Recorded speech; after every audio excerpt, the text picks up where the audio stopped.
오늘 제목은 베레스 우사의 교훈이라는 제목으로 함께 말씀을 나누겠습니다. 다윗은 이스라엘 전체의 왕이 된 이후에 70년간 방치되어 있던 하나님의 임재를 상징하는 언약궤를 다윗성인 예루살렘으로 모셔오려고 했습니다. 이것은 하나님을 향한 다윗의 뜨거운 사랑과 선하고 진실된 의도였어요. 그래서 오늘 말씀 6장 1절에 보면 정병, 사실은 그냥 이스라엘에서 뽑은 무리 3만 명 이렇게 나와 있는데, 이거는 다윗의 정말 진실된 마음으로 정병을 뽑아서 그 3만 명의 사람을 모읍니다. 그리고 온갖 악기로 찬양하고 거대한 축제를 열죠. 그런데 이 완벽하게 보였던 계획이 우리가 읽었던 것처럼 7절에 우사가 하나님의 진노를 받아 즉사하는 비극으로 중단이 되어집니다. 국가적인 거대한 축제장이 일순간에 장례식장으로 바뀌어 버리게 됩니다. 다윗의 마음은 새카맣게 타들어갔고 당혹스러웠고 두려움마저 들었습니다. 자신의 선한 의도가 하나님의 진노하심을 받게 된 것입니다. 특별히 그 두려움으로 인해 언약궤가 예루살렘으로 이동하는 것이 멈춰졌습니다. 그리고 원래의 목적지인 예루살렘으로 가지 못하고 가드 사람 오벳 에돔의 집에 3개월 동안 머물게 됩니다. 오늘 본문에서 하나님을 향한 다윗의 마음은 사실 진심이었습니다. 그리고 그 계획은 완벽해 보였습니다. 그러나 그 선한 의도조차도 실수가 될 수 있음을 이 다윗의 실패를 통해 우리에게 이야기를 해줍니다. 그리고 실패만 있는 게 아니라 그 실패를 어떻게 극복해 가는지 그 과정을 통해 성경이 오늘 여러분과 저에게 무엇을 말씀하시는지 같이 생각해 보고자 합니다. 근데 이제 우리가 오늘 이 사무엘하 6장의 본문을 조금 이해하기 위해서는, 그리고 좀 더 풍성하게 보기 위해서는 배경 지식을 조금 알 필요가 있습니다. 이 언약궤가 70년 동안 왜 방치되어졌을까?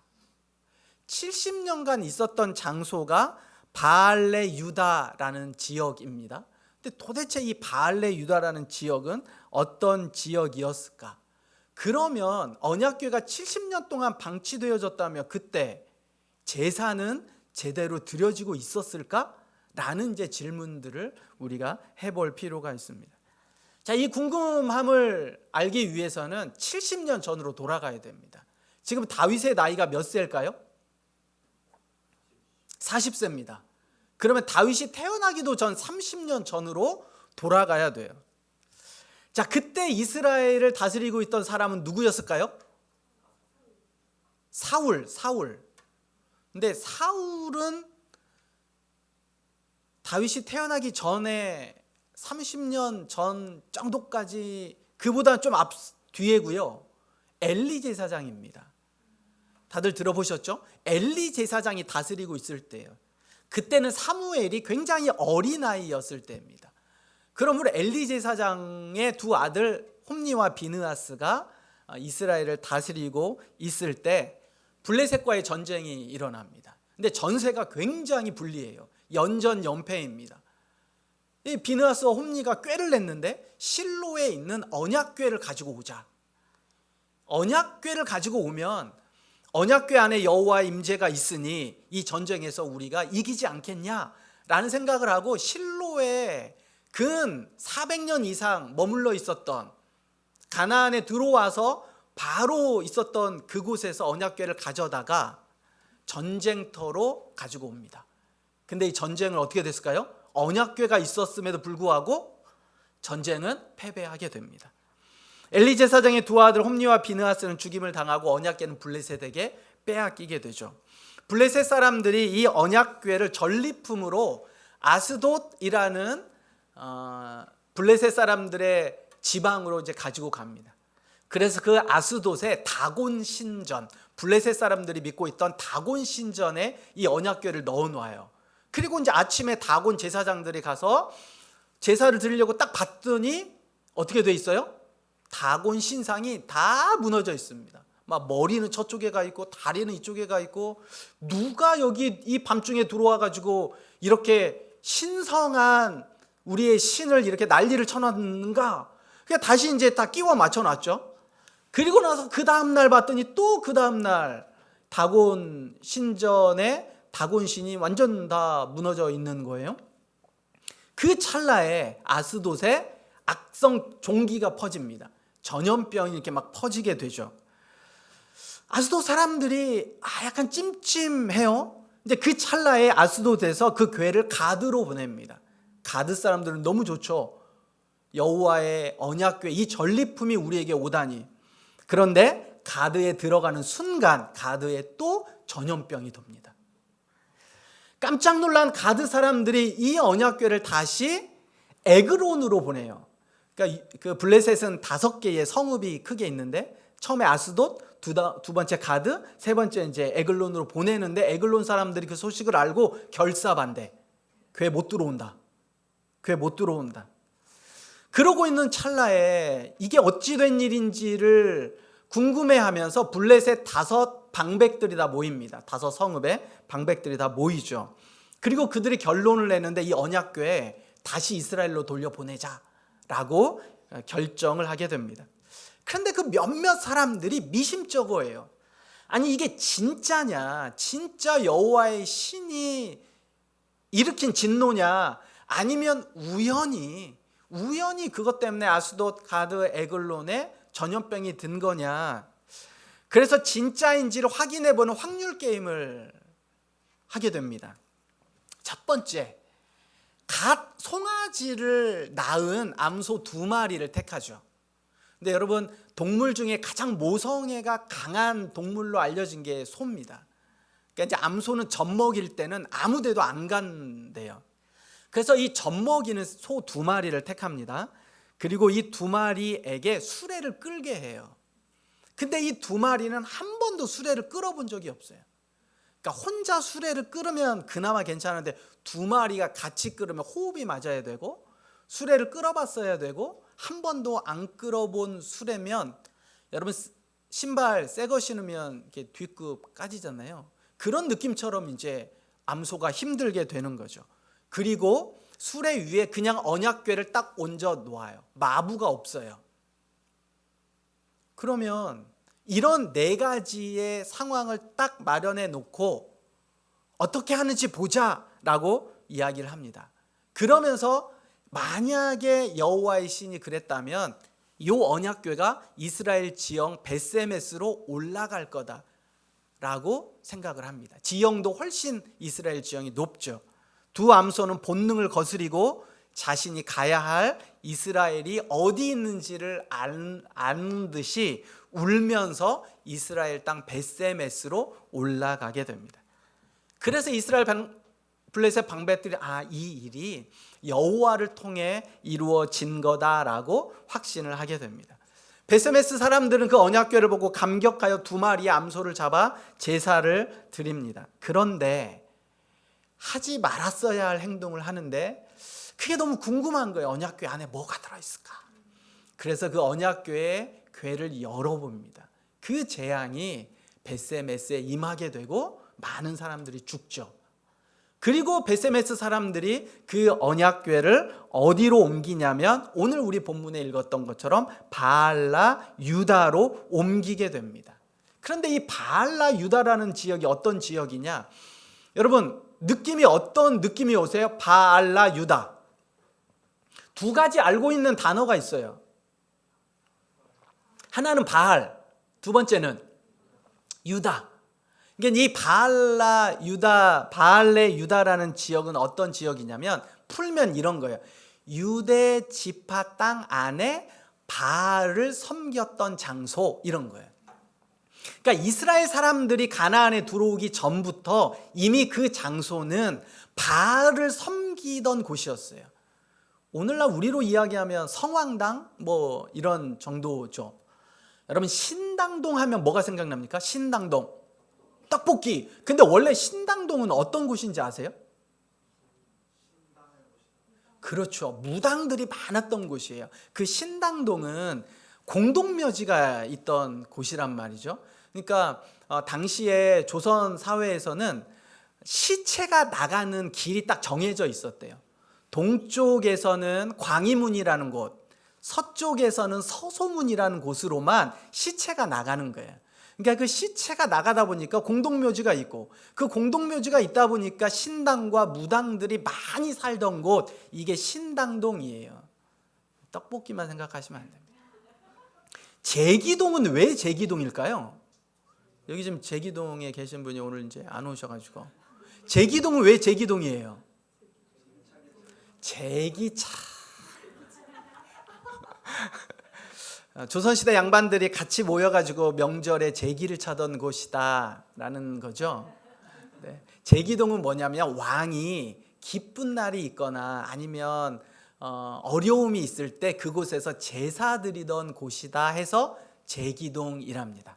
네. 제사 드릴 때 그 제사예요. 기원할 때 그 기원이고, 이런 것처럼 오늘날 우리에게도 그런 영향이 있는 것처럼 바알레 유다라는 것은 유다 지역 안에 바알을 섬기던 곳이다라는 거예요. 그러면 이스라엘 백성들에게 있어서 그 땅은 어떤 곳이에요? 괜찮은 곳? 별로 안 좋은 곳이에요. 안 좋은 곳. 근데 그곳에 언약궤가 몇 년을 있었다고요? 70년을 방치되어져 있었다라는 겁니다. 그러니까 그 70년 동안 방치되어져 있던 것을 다윗이 첫 왕이 되어져서, 이스라엘 전체 왕이 되어져서 예루살렘을 정복한 다음에 그 언약궤를 옮겨야겠다라고 생각한 건 얼마나 대단한 열심이고 신앙심이고 국가적인 행사예요. 그래서 오늘 우리가 읽었던 것처럼 1절에 3만 명을 뽑았습니다. 원어에 보면 뽑았다라고 얘기를 해요. 그리고 나서 3절에, 오늘 말씀 3절에 그들이 하나님의 궤를 새 수레에 싣고, 수레도 그냥 수레가 아니라 이때만을 위해서 만든 새 수레겠죠. 나옵니다. 그 수레를 싣고 아미나답의 집에서 다윗의 입장에서는 왕으로 가장 좋은 것, 가장 최선을 다해 하나님 앞에 드렸습니다. 그런데 문제가 생긴 겁니다. 이것 자체가 문제가 된 거예요. 언약궤는 어디에 쓰여야 되는 거예요? 언약궤는 어디에 쓰는 겁니까? 제사, 예배. 오늘날로 이야기하면 예배에 쓰이는 도구잖아요. 그런데 다윗은 행사를 열었습니다. 하나님이 원하시는 예배가 아니라 다윗 그리고 사람들이 원하는 축제를 열게 된 거예요. 바알레 유다에서 70년 동안 방치되어졌던 여호와의 언약궤를 가장 화려하고 새 수레에 온 예우를 다해서, 그리고 수레에 실었다는 건 어떻게든 빨리 바알레 유다에서 벗어나서 거룩한 곳 예루살렘으로 어떻게든지 빨리 가고 싶은 다윗의 마음이었을 겁니다. 그런데 이게 하나님이 원하시는 게 아니었어요. 여러분, 교회가 시설이 좋아지면 사람들이 불편합니다. 그거 아세요? 건물을 잘 세우고 깨끗하게 하고 새 것들을 잘 가지고 들어오면, 옛날에 헌 거 쓸 때는, 중고 가져와가지고 쓸 때는 이렇게도 쓰고 저렇게도 쓰고 이렇게 됐는데, 뭔가 아름답게 예쁘게 꾸며놓으면 오히려 사람들이 불편해요. 묻으면 안 될까? 어떻게 할까? 여러분, 악기가 좋아지고 음향시설이 좋아지면 아무나 못 만지게 합니다. 그렇죠? 좋은 차를, 깨끗한 차를 샀어요. 그럼 어떻게 해요? 불편해요. 근데 뭔가 묻지는 않을까? 본질이 뭐냐? 왜 그 일을 했느냐? 특별히 언약궤와 관련되어졌으면 예배의 본질, 하나님이 원하시고 하나님이 기뻐하시는 게 뭐냐? 여러분, 신앙생활의 본질이 뭘까요? 하나님을 위한다는 게 뭐냐? 율법의 언약궤는 멋진 수레가 아니라 레위인 중에서도 고핫 자손이 어깨에 메어야 했습니다. 그런데 다윗에겐 말씀보다 화려하고 성대한 이벤트가 더 중요했을지 모릅니다. 다윗이 의도하든 의도하지 않았든 하나님을 위한다고는 하지만 그 일을 주관하는 왕으로서 다윗 자신이 돋보이는 결과가 만들어진 겁니다. 이게 첫 번째 문제였어요. 두 번째는 3절에 보니까 그들이 하나님의 궤를 새 수레에 싣고 산에 있는 아비나답의 집에서 나오는데 아비나답의 아들 우사와 아요가 그 새 수레를 모니라라고 이야기를 하고 있습니다. 수레도 문제였지만 더 중요한 문제는 이 언약궤를 옮기는 사람이 누구였어요? 아요와 우사였어요. 근데 누가 해야 된다고요? 율법에? 레위인들이. 그 레위인 중에서도 누가? 고핫 자손들이 옮겨야 된단 말이죠. 자, 그런데 아요와 우사가 왜 아요와 우사가 레위인이 아님에도 불구하고 그것을 옮겼을까요? 얼음 좀 짐작이 가잖아요. 그죠? 제가 말씀드렸던 것처럼 70년 동안 그곳에 아비나답이 집에 있었고 아요와 우사가 그 언약궤에 굉장히 익숙했을 거고 내가 70년 동안 있었으니 이 언약궤는 누구 거예요? 언약궤는 그 폐허 같은 바알레 유다에 있었고 두 아들은 장성한 아들이었습니다. 자기에 대한 지분이 있겠죠. 우리가 수고했는데, 우리가 여기까지 왔는데, 지난주에 살펴본 것처럼 무익한 종으로 내가 해야 할 일을 한 것뿐이다 라고 했으면 좋았겠지만 아요와 우사는 이렇게 생각했습니다. 지금까지 내가 지키고 있었는데 이 큰 행사에 우리가 빠지다니.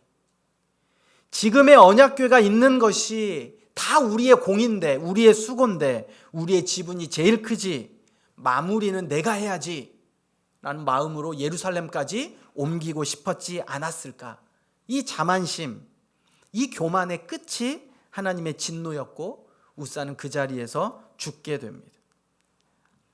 다윗은 스스로 가장 최선이라 생각했는데 그 최선이 말씀이 작동하지 않자 다윗에게 언약궤를 옮기는 것이 예배가 아니라 이벤트가 되었고 하나님을 위함이었지만 사실은 보니 자기를 위함이 된 거고.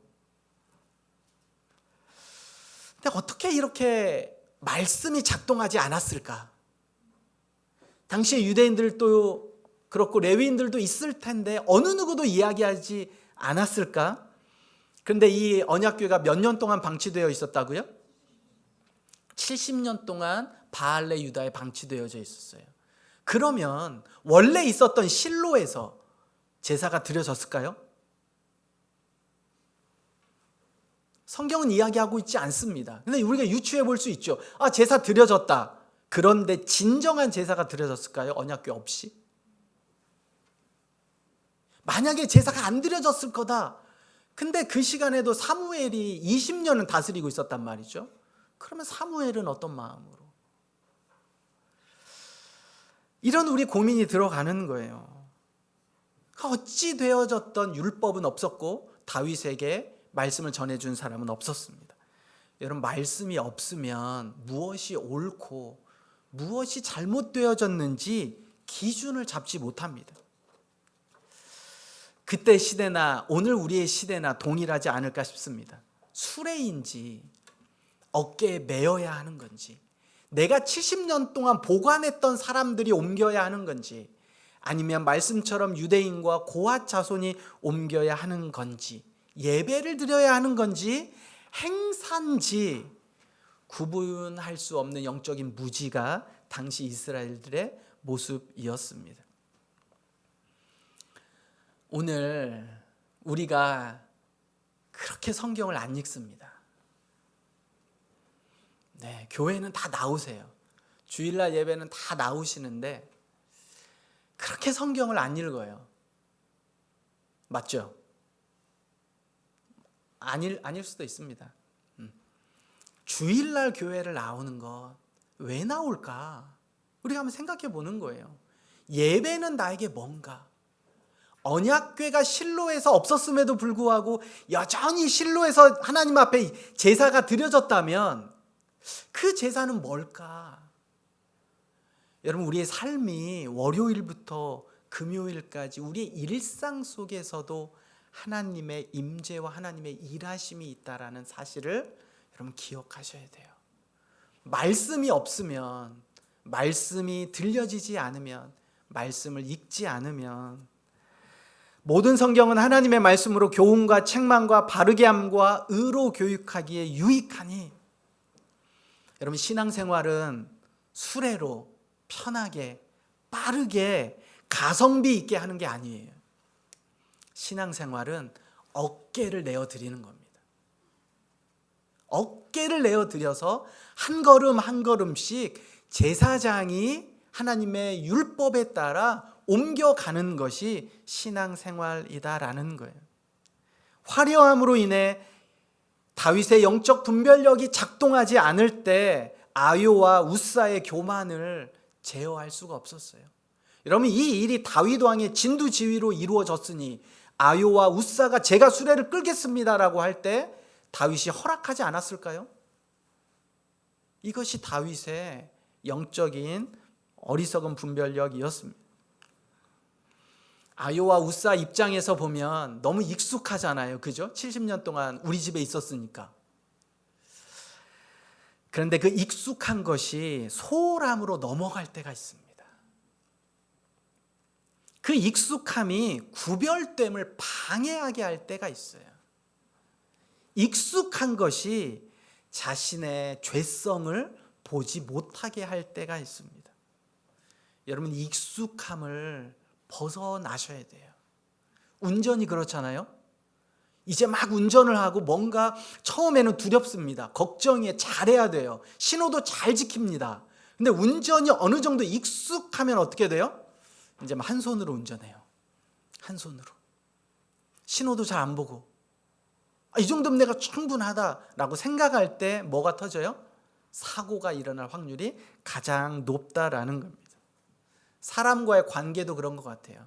내가 이 사람하고 좀 친해졌다라고 하는 순간 약간 가볍게 이야기를 하면서 실수하기도 됩니다. 신앙생활 마찬가지예요. 익숙하다. 주일 예배 익숙하다. 다 익숙하다라고 할 즈음에 시험이 찾아오게 됩니다.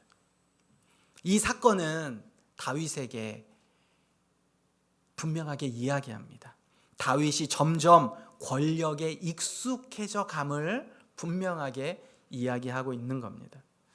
여러분 내가 무엇에 익숙한가? 나는 나의 생각과 행동이 어디에 익숙한가? 말씀을 보는 것에 익숙한가? 하나님과 시간을 보내는 것에 익숙한가? 아니면 다른 것에 익숙한가? 한번 여러분 스스로를 돌아보셔야 됩니다. 자, 사무엘 하는 뭐라고 그랬어요? 영어 단어에 부위라고 그랬죠. 오늘 요 6장도 부위의 역할입니다. 부위입니다. 부위. 가장 바닥이죠. 다윗의 가장 바닥이에요. 그런데 이 부위를 바닥에서 치고 올라가는 사건이 일어납니다. 자, 우사가 하나님의 진노로 죽게 되자 다윗은 당혹스러움을 넘어 충격과 두려움에 휩싸입니다. 이제 수레에 실린 이 언약궤 어떻게 해야 될 거냐?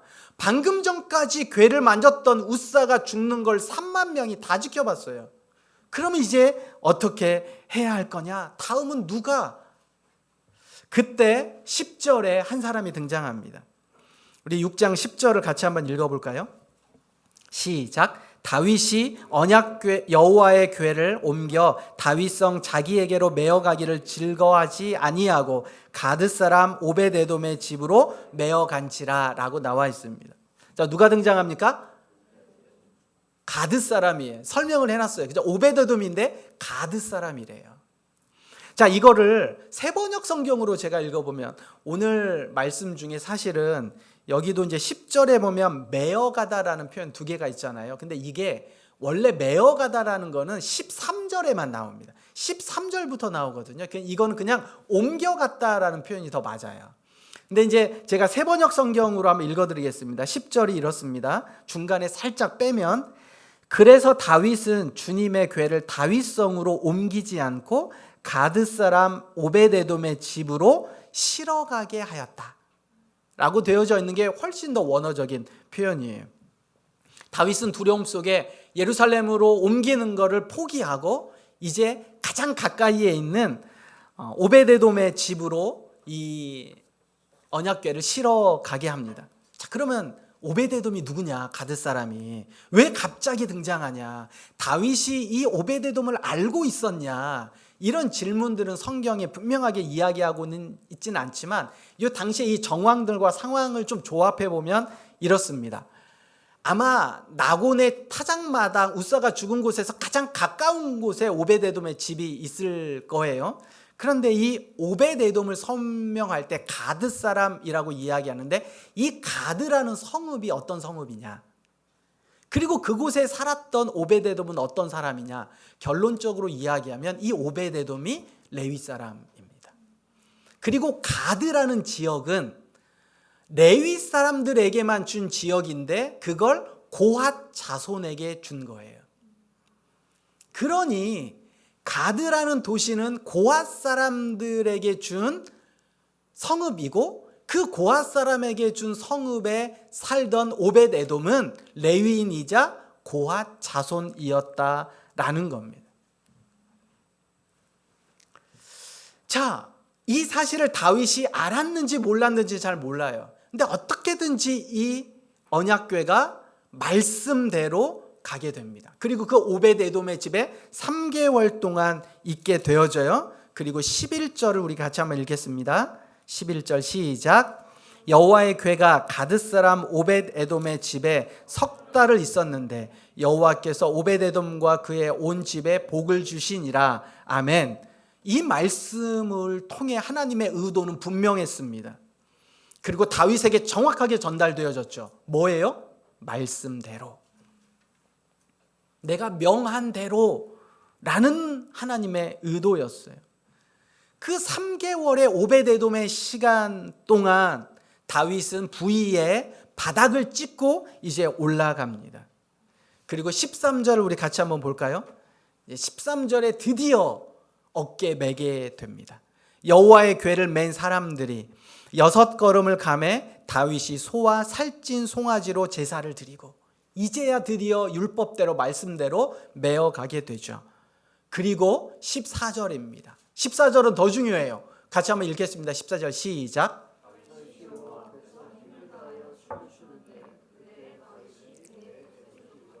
자, 다윗이 춤을 췄어요. 근데 거기에 부연 설명을 해주는 거죠. 코멘트를 달아주는 것 같아요. 지금 다윗이 무슨 옷을 입었습니까? 배에옷을 입었다라는 거예요. 배에봇이라고 이야기하는 건 그냥 일반 제사장들이 입는 아주 평범한 하얀색 에봇이에요. 원래 지금까지 다윗은 3만 명을 모았습니다. 그리고 새 수레를 준비했습니다.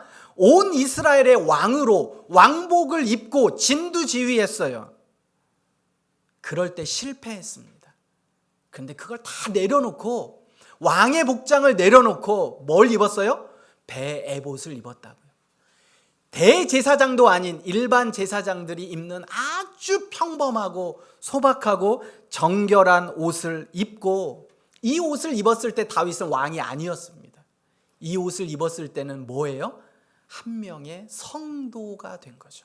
오늘날 우리의 이야기로 하면 한 명의 성도가 된 겁니다. 성소에서 평범하게 하나님을 섬기던 일반 제사장의 겸손한 모습으로 다윗이 바뀌어지게 된 거예요. 이 6장에서의 부위, 이 바닥을 찢고 올라가는 그 정점에 다윗의 모습은 왕이 아니었다고요. 말씀을 마무리합니다. 사랑하는 성도 여러분, 오늘 우리가 예배드리기 전에 찬양했다고요. 다윗처럼 춤을 추면서 그때 다윗의 마음이 어땠을까요? 다윗처럼 춤을 추면서 기쁠 때 다윗은 왕이 아니었어요. 왕복을 입지 않았다고요. 자기가 진두지휘하는 모습이 아니었어요. 그때 하나님 앞에 기쁨으로 춤을 출 때 그는 말씀에 무장되어져 있었고 그 말씀에 따라 배에봇을 입고 가장 겸손하게 가장 낮은 모습으로 오직 하나님만 높이는 사람이었어요. 그러기에 그 예배를, 그 제사를 하나님이 받으신 줄 믿습니다. 여러분, 뭐에 익숙하세요? 내가 뭐에 익숙한가? 지난 한 주간을 돌아보면 나는 뭐에 시간을 보냈지? 뭐에 익숙해 있었을까? 내 생각은 온통 뭐에 사로잡혀 있었을까? 여러분, 그 익숙함이 말씀에 대한 익숙함이 아니라 하나님을 예배하고 찬양하는, 물론 하나님을 예배하고 찬양함에도 그 본질의 깊은 모습 속에 왕의 복을 입고는 하나님이 기뻐하실 수 없는 모습이라는 사실을 여러분 기억하셔야 됩니다. 신앙의 형식에 익숙해져 있어서 하나님을 향한 구별됨을 잃어버리지 않기를 소망합니다. 또 내 생각과 열심보다 중요한 건 말씀이 작동해야 돼요. 뭐가 옳으냐, 뭐가 그르냐, 내가 결정하는 것이 맞느냐 그렇지 않느냐, 내 생각이 맞냐, 이 모든 영역에 뭘로 결정해야 된다고요? 말씀이 작동을 해야 돼요. 사람이 마음으로 자기의 길을 계획할지라도 그의 걸음을 인도하시는 분은 여호와 하나님이시니라. 이 말씀이 또 한 주간 우리가 새롭게 우리의 삶 속에서, 일상 속에서 살아갈 때 여러분의 붙잡아야 될 말씀인 줄 믿습니다. 화려하고 자신을 드러내고픈 거칠애를 벗고 하나님 앞에서 배의 에봇을 입은 채로 힘을 다해 춤추며 하나님과 동행하는 한 주가 되기를 주님의 이름으로 부탁드립니다. 이 시간 함께 같이 기도하겠습니다. 사무엘 상하의 주제는 딱 하나입니다. 누가 왕이냐? 누가 왕이냐? 다윗은 왕복을 벗고 여호와 하나님을 왕으로 모시고 자기는 배의 에봇을 입었습니다. 우리가 우리의 삶에, 오늘 우리 진현이가 찬양 인도했을 때 그 찬양에 뭐가 있었냐면 주는 그리스도시요, 주는, 예수는 그리스도시요, 예수는 주라는 찬양이 있었습니다. 내 삶에 예수가 정말 주냐? 여러분, 주가 되시기를 소망합니다. 이런 결단과 하나님, 나의 세상의 익숙함이 아니라 말씀과 하나님과의 익숙함, 하나님이 내 삶의 주인이 되어져가는 한 주간의 삶을 살아갈 수 있도록 도와주십시오. 이 시간 함께 결단하며 기도하도록 하겠습니다. 사랑의 하나님, 감사합니다.